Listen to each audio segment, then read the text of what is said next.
Welcome to today's episode of the podcast where we discuss the most recent installment of a different series every show. It is Friday, December 12th.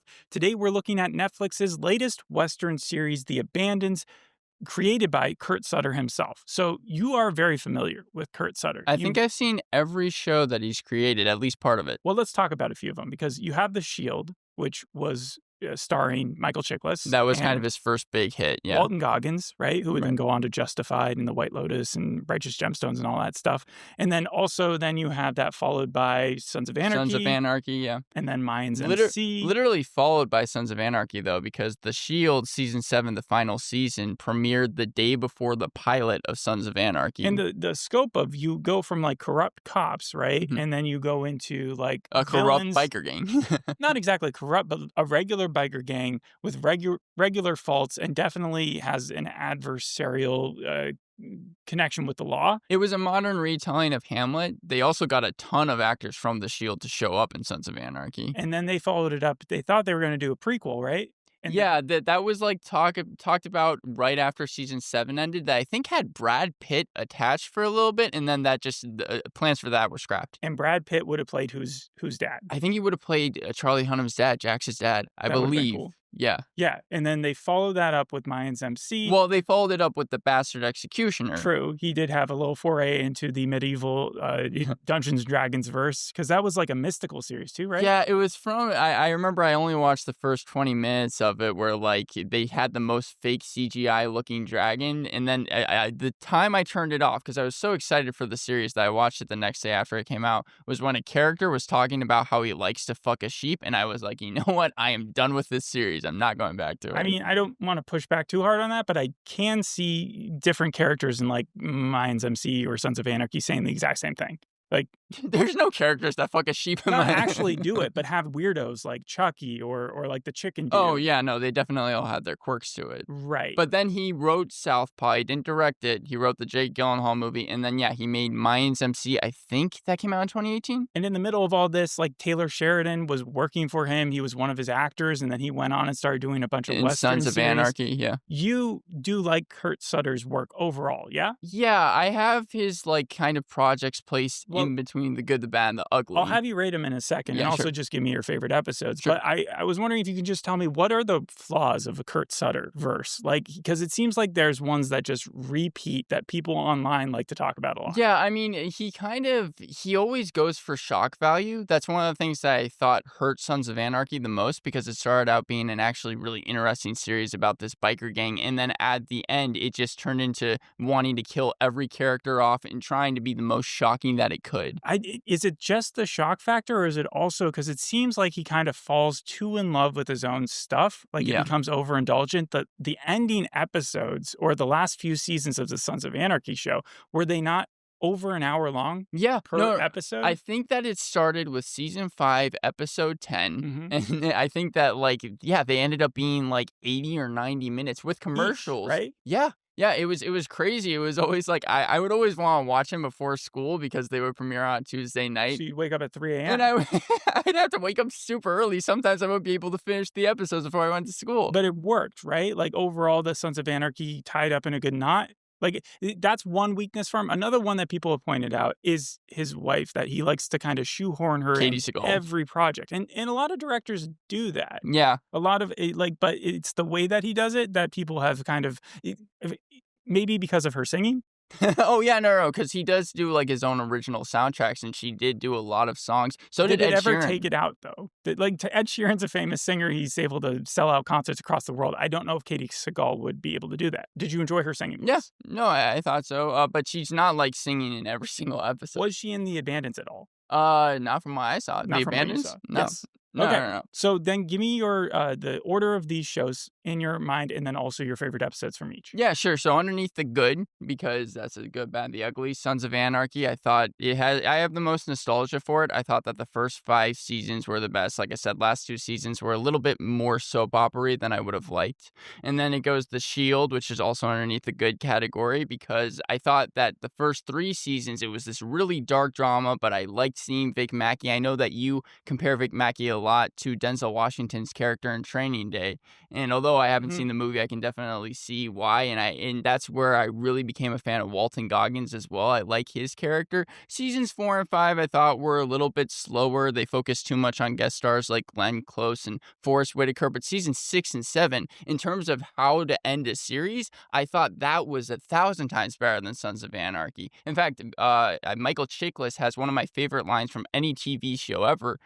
It's the penultimate episode, and he ends it by saying, "I've done worse." Anyone who's seen the series knows about it. It's one of the most harrowing lines, and I love that line from it. And then underneath the bad, I have Mayans MC. There were some interesting characters, especially for the first 2 seasons, some interesting plot lines. I like Edward James Olmos. I like a lot of the cast, but it just felt like the show was very directionless. Like it didn't have a clear Are objective. you just saying that because that was one of the other weaknesses of a Kurt Sutter thing is he's prone to not quit, but like leave a series for one reason or another. And that was certainly the case in Mayans. The first 2 seasons were the best, and those were the ones that I worked on. But yeah, it just didn't ever feel like the show had any clear, concise way of where it was going. Right. I'm in season 5 right now, which is the final season, and I still don't know why the characters are acting the way they do. Okay.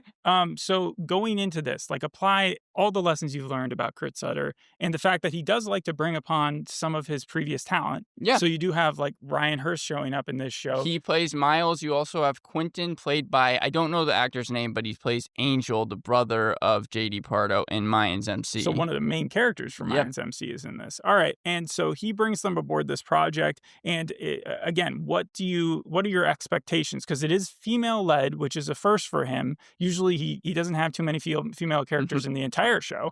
And so now it's 2 matriarchs. They're going face to face. I'm expecting a succession with guns. That's what it seemed like, at least at first, that it was going to be. Succession with guns. Succession with guns, yeah. That because is some high expectations. Well, I was expecting you to be like Yellowstone, Deadwood. Let me explain. That's what I thought the plot was going to be. I thought that we were going to be getting, quality-wise, something along the lines of like American Primeval, which was also... that came out earlier this year, also on Netflix. Yes, exactly. Maybe Landman. Actually kind of like Taylor Sheridan shows. Dark Winds. Kind of something along those lines. Okay. And instead, Sons of Anarchy was a modern retelling of Hamlet, and I felt like this was a modern retelling of Romeo and Juliet. Okay. But, there's some things you got to know. First of all, you watched the hour and 40-minute pilot, yeah? I watched the 50-minute pilot. Okay, well, then some background. Kurt Sutter left the show a year ago before production wrapped. He brought the pilot, which was one of those long Sons of Anarchy type episodes, to Netflix. The producers did not like it. They said, we got to split this up. We're going to bring the episode total that we gave you originally. We said we were going to give you 10 episodes and we're going to break down to 7, but then you're going to have to cut the first episode that you've already made into 2. So that limits him down to now having to make 5 more episodes and doing a lot of reshoots. I didn't know that he left the series. Left over creative differences. And it seems like at first the internet was like, oh man, he abandoned the abandoned. But then after a while, with just little stories coming out, people are saying they're more on his side because more on Kurt Sutter's side, given all the constraints that it seems like was being put on, and also the fact that we're not able to compare it to what the hour 40-minute pilot is. They completely had to change the climax of the first episode that you watched, change the cliffhanger, and having watched it with you, while also having read some of the reviews beforehand, I think I know what they changed. But we'll get into that. So I thought that this was going to be Kurt Sutter's return because he hasn't done anything since like Mayans when he left, I think in like 2019. And there are some projects I absolutely hate, like Southpaw and The Bastard Executioner. That's why I had Underneath the Ugly. Well, he had 5 years, and there was the writer's strike. Right. And there was the fact that it came out of the pandemic. So yeah, the last 4 years, it's just been this project for them. That's so disappointing because I was ready to be like, all right, this is okay. And he even had the guy who did like Peaky Blinders, some of the episodes of that, and the pilot of Robin Hood that we talked, Otto Bathurst. Oh, Robin Hood that came out like a month ago? Yeah, the one who did the pilot to that. We talked about him then. So like they were working together on the pilot episode. So it's interesting. Let's go over the plot real quick. Right. So we start off in a place called Angels Ridge, Washington Territory, 1854. And Angel's Ridge looked like a sum of 1,000 parts from modern Old West TV and movies. Yes, nothing technically bad with that. No, definitely not. It's just very easy to do. You think in Hollywood. I thought that it looked a lot like Godless, Westworld, 1883, even Once Upon a Time, the location whenever they shoot the Western film. I think they shot in Canada, and I think they shot around where they shot The Last of Us. Yeah. Yeah, no, and I thought that it looked cool. You see the town hall, guns, bar named Moran's, and like it's our first introduction to the Van Nesses, the evil villains in this show. They ride in on horseback and they want to talk to Patton Oswalt. Oh he, yeah, Patton Oswalt shows up he again. A only Justified thing. Yeah, no, and that's so funny because I remember when we were talking about Justified City Prime Evil, so many characters from Sons of Anarchy, almost I'd say like over half the cast show up in It Justified. almost feels like Kurt Sutter is somehow tied to Justified, but he's not. Right, it seems like he should be, but yeah, I think this is the first time that Patton Oswalt has worked with him, but he's playing the mayor, and then the Van Nesses let out their grievances. They say that like the mines, silver, it's going down. It turns out that there's just like not a lot of time that Angel's Ridge or these places have left because the finances are just so bad. Yeah, the Van Nesses are very rich, but they see their fortune as dwindling, and while they still have the power that they do, they want to amass more, and they look over the ridge and they see who just hanging out. They see the Abandons. They see actually 4 different families. They see the Abandons, the Paxson family, the Sarah family, and the Alderton family. And why are they called the Abandons? The Abandons because Fiona, who is played by Lena Headey, has adopted 4 kids. Orphans. Yeah, and we don't see a lot of Lila, but the other 3 are Albert, Elias, and then Dahlia. Yes, and so like it reminds me a lot of the previous series that we just talked about with House of Asher, where he is kind of in charge of this misfit group of gladiators. I wish they had leaned further into that and gone like Ryan Murphy style misfit. You had like one with one arm, or like they could have really gone and made them the real underdogs. Instead, they didn't. But here, it's kind of the same principle. You have people who are marginalized, a community that's already looked down upon or that people don't really respect. And the Van Ness family wants to force this sale because they live on a silver vein, so they can mine those minerals and get their fortune. But every single kind of offer that they've given these 4 families, the 4 families have turned down. They want to keep their land, and then it led to probably one of my favorite sequences, come to think of it, of the whole episode. Okay, well, this is going to be interesting because this was definitely a polarized sequence. But go ahead. Yeah. So it turns out that Constance, she hires some men, and they set fire to the forest, and they also let the cattle out. And the one thing I recognize is that Kurt Sutter loves to start off with fire in the woods. I remember in Sons of Anarchy, the Mayans, the first scene of that is that the Mayans like blow up a safe house full of guns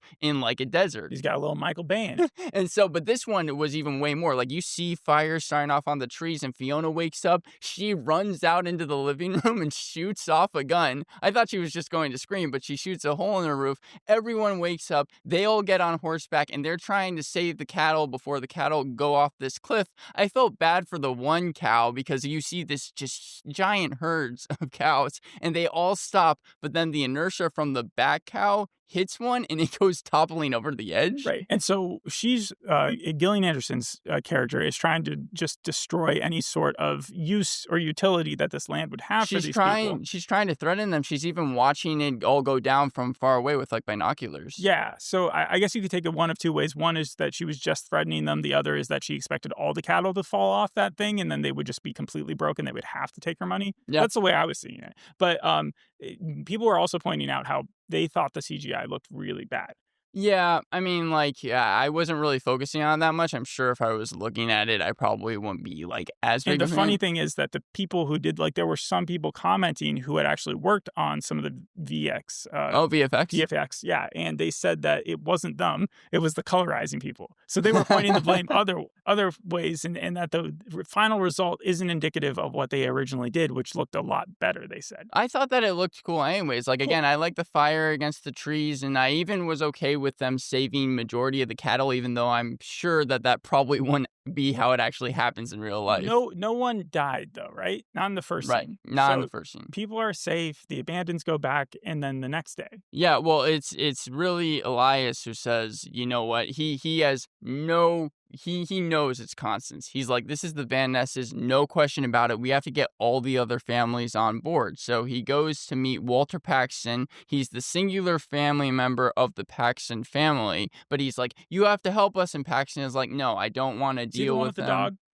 Yes, he Yes. is. Okay. And then he also goes to the Aldertons, and Miles Alderton, played by Ryan Hurst, biggest beard he probably has had since Sons of Anarchy. And Outsiders. Did he have a beard in that?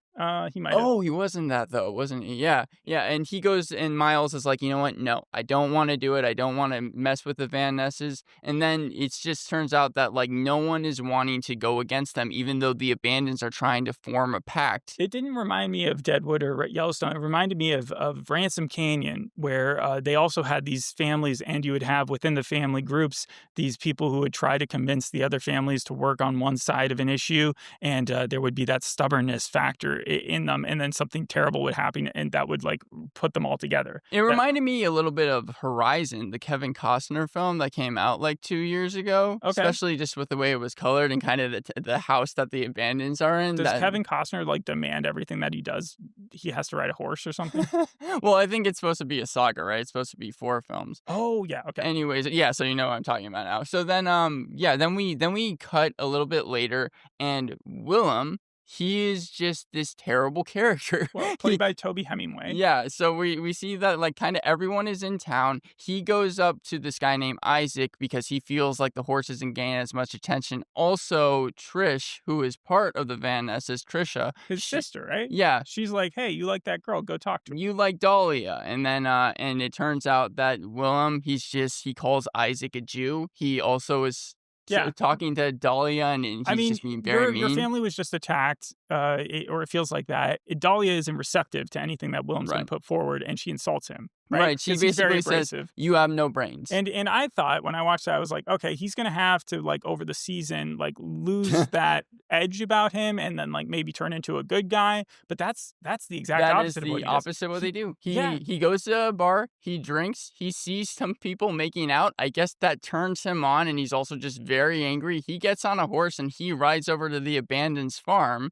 and then he basically tries to rape Dahlia. Well, he does, doesn't he? Like, he actually is in the process of doing that when they finally break in. So I wouldn't even know. I don't think they stop him, but he walks out there all smugly and says, you can't kill me, otherwise you're going to be in a hell of like lot of trouble. Right. Albert comes bursting in. That's with the gun. That's why he was able to stop kind of the encounter. But then it turns out that Dahlia is the one that puts a rake through him. Through his stomach. Yeah, yes. A pitchfork. I don't think a rake would be strong enough. But yeah, it reminds me a lot again of House of Asher, where the character I talked about in the House of Asher, where she goes about it a different way, but she stops people from taking advantage of her. And in both, it's like the repercussions of that.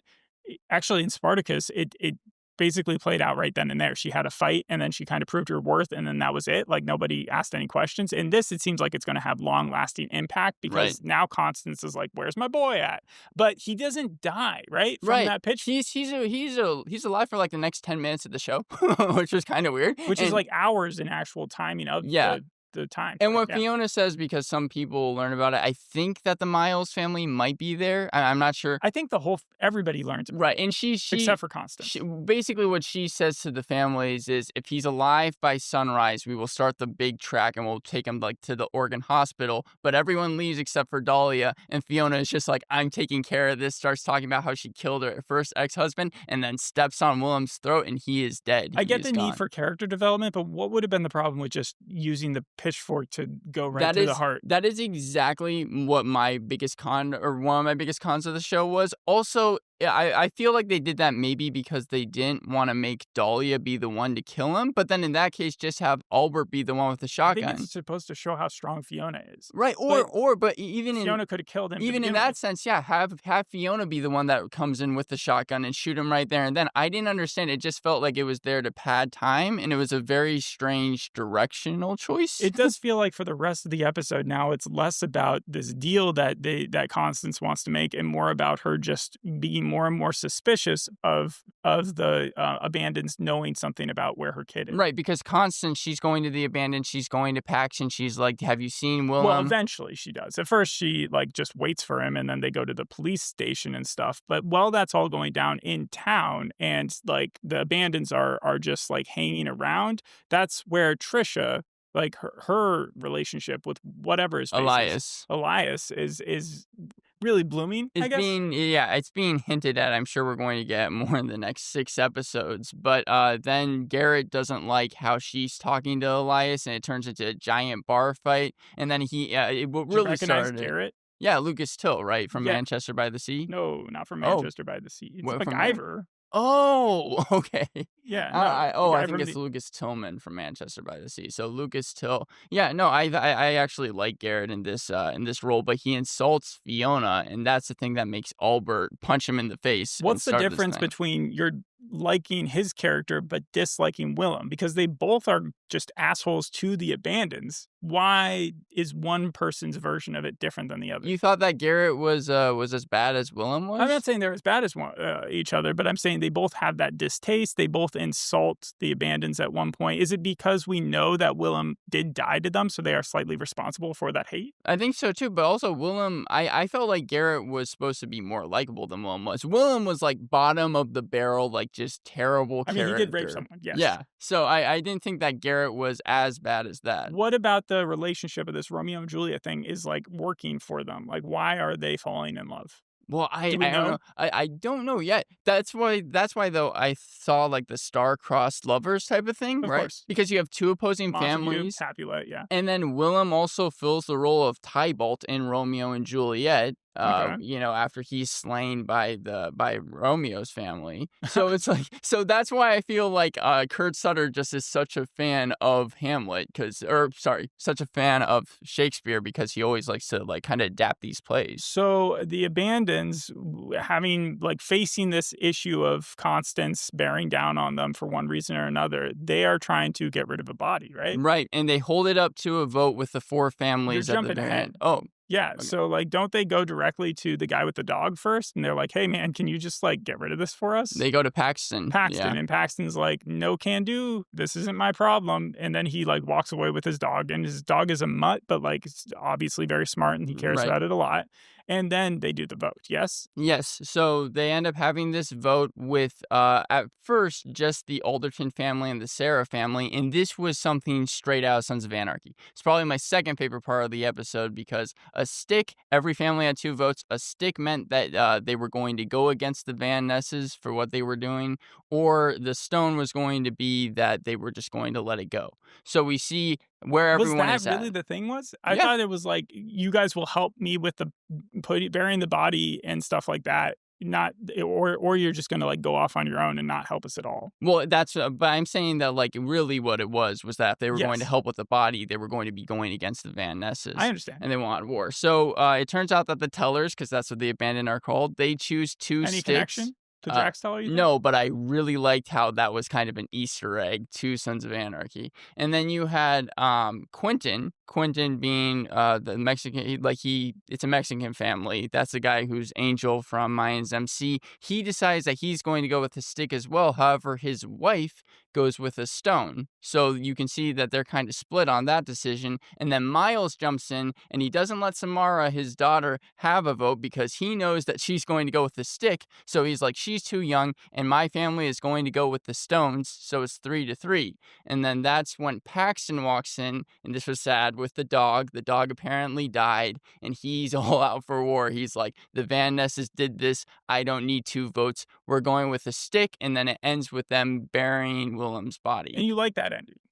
I did. I thought that it worked for the show. Again, the final vote scene was a lot like Sons of Anarchy whenever they were in the chapel. And I thought that the dog's death, although a little convenient that he walked in right as they were having that vote, I thought that it made sense that it was going to go that way. I thought it came out of absolutely nowhere. Like, Really? I thought that was the most obvious place where they could have done a reshoot, where they were like, like all the parts where they're going around trying to recruit families to go against them. I thought that was just sort of inherently there. And so I can totally see how like they were like, how can we extra layer in the fact for the first episode that this is what's happening and get everybody along. And we need something that's a big deal.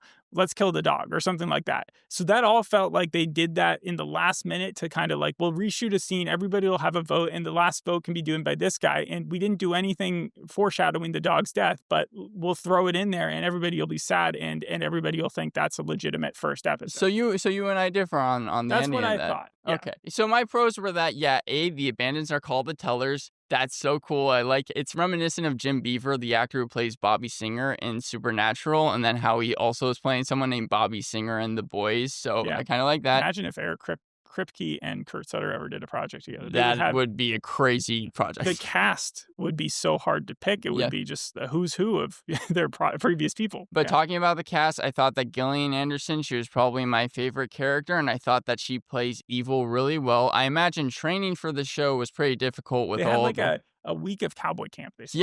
Yeah, and I know that 1883 did something similar with the horses. It's always cool when you see people riding horses on TV. And then the final vote scene was so much like Sons of Anarchy, and I thought that the dog death worked. Okay. But getting into my cons, one was why keep Willem alive? We already kind of talked about that. Didn't make a lot of sense. But also, why does Kurt Sutter feel the need to use rape as a plot device in every single show that he has ever had? Yeah, because I don't think that would be one of the things that, because of how important it was to the episode and the plot, I don't think that was one of the reshoots. I think that was probably in the original script. But it's like you don't have to have the character rape someone. Like, you can choose them to be villainous in different ways. It's just the fact that he does it in every single one of his shows, and it's such an archaic way to tell a story. Wasn't it with his wife in the previous? Yeah, so it was in season 2. It happens to a lot of characters, actually, in Sons of Anarchy, but season 2, most notably Gemma. And then in season 3, The Shield, it happens to Chief Acevada. It was a guy that time, and they always take so long to resolve. Even in Mayans MC in season 2,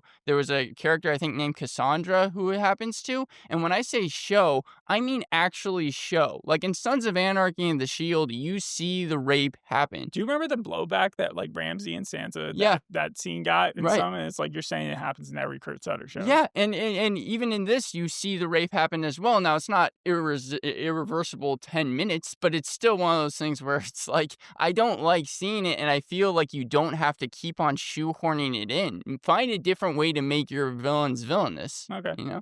And then after, and there's too many characters to keep track of as well. Like 5 families. Again, he wanted 90 minutes. Yeah, and I understand that, but it's like 40, with the 5 families, you're supposed to know who they are, and then you're also supposed to have the sheriff and the red mess and the mayor, and it's just like too much. They should have whittled that down, I feel like. Just keep it at Patton Oswalt and the two matriarchs. And I feel the nitpick I have is that I struggle to find a point, whereas the moral beyond entertainment, I struggle to see any real message that the show is trying to send. Well, it's saying that like there's this, again, marginalized community that's being taken advantage of by some bigger, stronger, richer like group, and like the story of how they fight back against that. At first, but the back half, after Willem dies, it slows dramatically. Like it screeches to a halt. But really that nothing still exists. happens. Like they're not going to stop wanting to buy their land. Oh, yeah, no, I'm sure that's going to happen in the last 6 episodes. But again, that's why I kind of had as a nitpick. Overall, nice production. I think that the cast is talented, but I'm going to give it a 5 out of 10.